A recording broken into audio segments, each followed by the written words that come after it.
महाराज जी, आपके मुख से कई बार सुना है, जोई जोई प्यारो करे सोई मोहि भावे। महाराज जी, हमारे जीवन में ऐसी स्थिति कब आएगी और कैसे आएगी?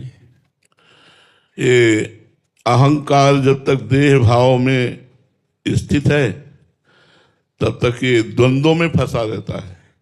अनुकूलता, प्रतिकूलता, लाभ, हानि, सुख, दुख, इन द्वंद्वों में फंसा रहता है।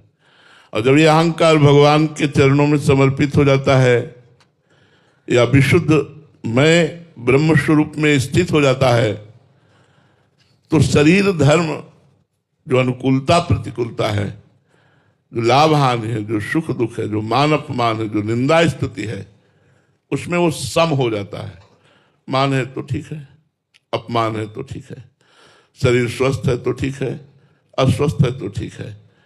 कोई निंदा कर रहा है, अच्छा है, उसकी मति। कोई स्तुति कर रहा है, उसकी मति। वो इन सबसे परे हो जाता है जिसका अहंकार या तो ज्ञान में समाहित होकर मैं स्वरूप ब्रह्म स्वरूप हो जाता है या भगवान के चरणों में समर्पित हो जाता है। जब तक ये अहंकार नहीं नष्ट होगा तब तक ये बात समझ में नहीं आएगी कि जोई जोई प्यारो करे सोई मोहि भावे।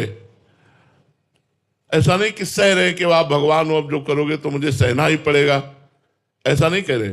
मोहि भावे, मुझे अच्छा लगता है, जो जो प्यारे मेरे विधान कर रहे हैं मुझे अच्छा लगता है।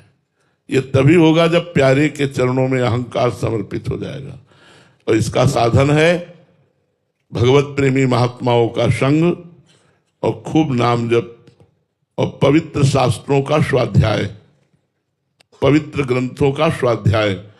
अगर ये तीन साधन हमारे जीवन में आ जाएं कि जो निरंतर भगवान में स्थित रहते हैं, ऐसे महात्माओं का संग, निरंतर भगवान के नाम का जप और हमारे जो इतिहास पुराण शास्त्र है इनका स्वाध्याय, तो निश्चित निश्चित ये मलिन अज्ञान जनित देहाभिमान ये नष्ट हो जाएगा।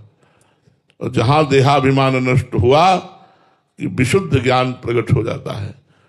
ज्ञान प्रकट हो जाने पर ही समता आती है और समता में ही शत्रु मित्र सम जानी, मान मान अपमान सम, दुख सुख लाभ न हानि।